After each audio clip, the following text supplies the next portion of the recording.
کچھ ایسے کلمات پتہ لگ جائیں جو دعا کریں تو ایک تقویت ملے. استغفار جو ہے نا صحیح بہت بڑی چیز ہے. استغفار کے بہت سارے کلمات حدیث کے اندر آئے. ایک ہے استغفار رب اغفر لی وتب علی انک انت التواب الغفور. بہت شاندار استغفار ہے. قرآن مجید میں نہیں، یہ حدیث میں. حدیث رب اغفر لی وتب علی انک انت التواب الغفور. ٹھیک. ایک استغفر اللہ الذی لا الہ الا هو الحی القیوم واتوب الیہ. بالکل صحیح. یہ والا جو ہے نا استغفر اللہ الذی لا الہ الا هو الحی القیوم واتوب الیہ. اندازہ کیجئے کہ حدیث میں قرآن میں آتا ہے کہ جو شخص میدان جنگ سے فرار ہو نا اس پر اللہ کا غضب نازل ہوتا ہے. صحیح. یعنی میدان جنگ سے، میدان جہاد سے جو شخص فرار ہو صحیح. اس پر اللہ کا غضب نازل. صحیح. اس قدر اس نے بڑا جرم کیا. نبی کریم صلی اللہ علیہ وسلم فرماتے ہیں کہ جو شخص سوچ سمجھ کر 3 دفعہ یہ پڑھ لے استغفر اللہ الذی لا الہ الا هو الحی القیوم واتوب، 3 دفعہ سوچ سمجھ کے پڑھ. نبی پاک صلی اللہ علیہ وسلم فرمایا اللہ تعالیٰ اس کے سارے گناہ معاف کر دیتا ہے چاہے وہ میدان جہاد سے فرار ہوا ہو. اللہ. آپ اندازہ کریں پیچھے بات کیا رہے گی.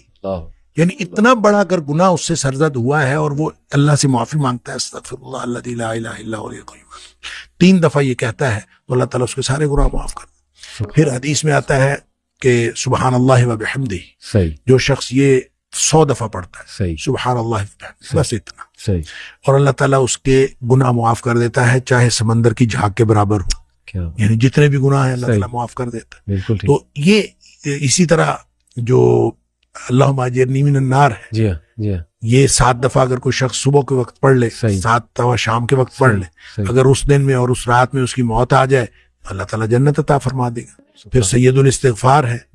یہ تو میں سمجھتا ہوں شارٹ کٹس ہیں. تو سید الاستغفار 1 دفعہ پڑھ لے اللہم انت ربی لا الہ الا انت خلقتنی، تو یہ 7 دفعہ، یہ 1 دفعہ پڑھ لے. صحیح. دن کے کسی ایک حصے میں پڑھ لے، اس دن فوت ہو گیا تو انشاءاللہ جنت میں چلا جائے گا. رات کے کسی ایک حصے میں 1 دفعہ پڑھ لے تو اس رات فوت ہو گیا تو جنت میں چلا جائے گا. تو گویا صبح شام کے یہ اذکار میں یہ تو شارٹ کٹس ہیں کہ اگر انسان یہ پڑھ لے تو انشاءاللہ وہ جنت میں جائے گا. باقی جو انسان کو یہ خیالات آتے ہیں نا سائیکولوجیکلی، انسان کو ریگریٹ ختم نہیں ہوتا یا گلٹ ختم نہیں ہوتا یا آپ کہہ لیجئے کہ اس کے وسوسے ختم نہیں ہوتے، تو اس کے لیے ایک علاج نبی کریم صلی اللہ علیہ وسلم نے بتایا، وہ ہے لا حول ولا قوت الا باللہ. بس اتنا. صحیح. اور اس کو اگر 100 دفعہ کوئی شخص پڑھ لے، اچھا، لا حول ولا قوت الا باللہ. صحیح صحیح. لیکن پڑھنا کیسے ہے؟ پڑھنا اس طرح نہیں ہے کہ آپ بس پڑھتے جائیں. یہ ہے کیا لا حول ولا قوت الا باللہ؟ اصل میں کیا ہے؟ حول کا معنی بھی قوت ہے اور قوت کا معنی بھی قوت ہے. لا حول ولا قوت، یوں کہہ لیجئے نہ کوئی اجتماعی طاقت نہ کوئی انفرادی طاقت الا باللہ، سوائے اللہ کے. یا نہ گناہ چھوڑنے کی طاقت نہ نیکی کرنے کی طاقت الا باللہ. یعنی یا تو ایک کو پازیٹیو بنا لے، ایک کو نیگیٹو بنا لے، یا ایک کو اجتماعی یا ایک کو انفرادی.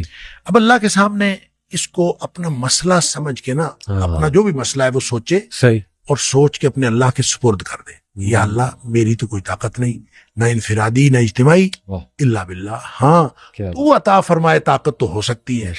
کیوں میں اس کو کہتا ہوں یہ بے بسی کا کلمہ ہے. بے بس آدمی اپنے اللہ کے سامنے بے بسی کا اظہار کرے اس کلمے کے ذریعے. صحیح صحیح.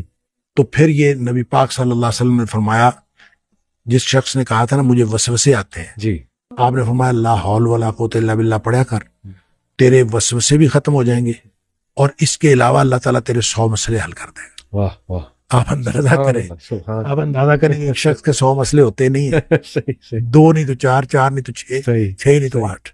اس سے زیادہ مسئلے تو کسی کے ہوتے ہی نہیں.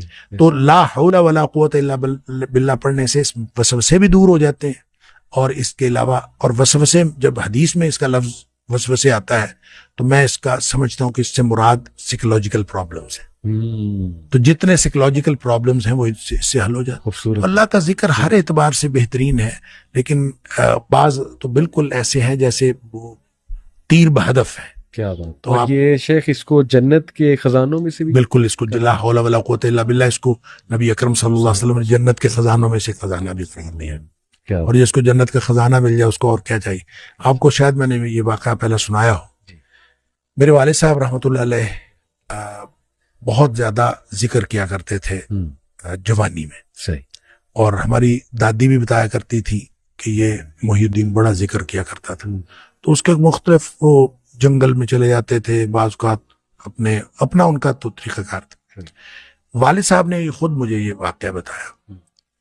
وہ کہتے ہیں کہ مجھے ایک دفعہ یہ حدیث نظر سے گزری کہ جنت کے خزانوں میں سے خزانہ ہے لا حول ولا قوت الا باللہ. تو کہتے ہیں میں نے اس کے بعد باقی سارا ذکر جو ہے کم کر دیا. اچھا. تو سب سے زیادہ اسی کو پڑھا لا حول ولا قوت. کیا کہتے ہیں میں نے یہ سوچا کہ جس کو جنت کا خزانہ مل جائے اس کو اور کیا چاہیے. تو کہتے ہیں میں نے صبح و شام کثرت کے ساتھ لا حول ولا قوت الا باللہ لا حول، بس یہی. اصل میں یہ بات والد صاحب نے مجھے اس سوال کے جواب میں بتائی تھی کہ والد صاحب نے کبھی بھی دنیاوی طور پر کوئی کاروبار، کوئی جاب نہیں کی. اچھا.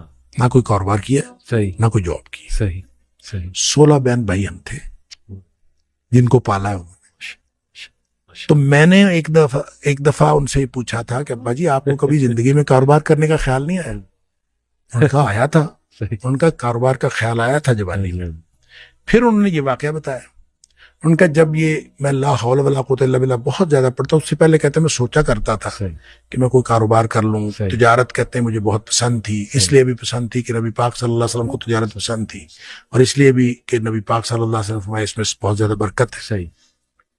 کہتے میں سوچا کرتا تھا، کیا نہیں کبھی. صحیح. تو جب لا حول ولا قوت الا باللہ میں نے بہت زیادہ پڑھا، کہتے ایک دفعہ خواب میں مجھے اللہ تعالیٰ نے دکھایا کہ میرا یوں کر کے دھڑ جو ہے وہ آدھا کر دیا گیا. اچھا. آدھا کر کے مجھ سے الگ کر دیا گیا. اچھا. اور میرا آدھا دھڑ الگ ہو گیا لیکن میں باقی کا پھر بھی مکمل ہوں. یعنی وہ آدھا دھڑ الگ کر دیا گیا ہے اور میں پھر بھی مکمل ہوں. صحیح. اور مجھے خواب میں ہی بتایا گیا، یہ سمجھایا گیا کہ تیری دنیا ہم نے تجھ سے الگ کر دی ہے. جنت مانگتے تھے نا اللہ، تو ہم نے تجھ سے تمہاری دنیا الگ کر دی ہے. تو والد صاحب یہ فرمایا کرتے تھے کہ اس کے بعد مجھے زندگی میں کاروبار کرنے کا خیال بھی نہیں آیا. اس سے پہلے خیال آتا تھا، کیا تو پہلے بھی نہیں تھا، اس سے پہلے خیال آتا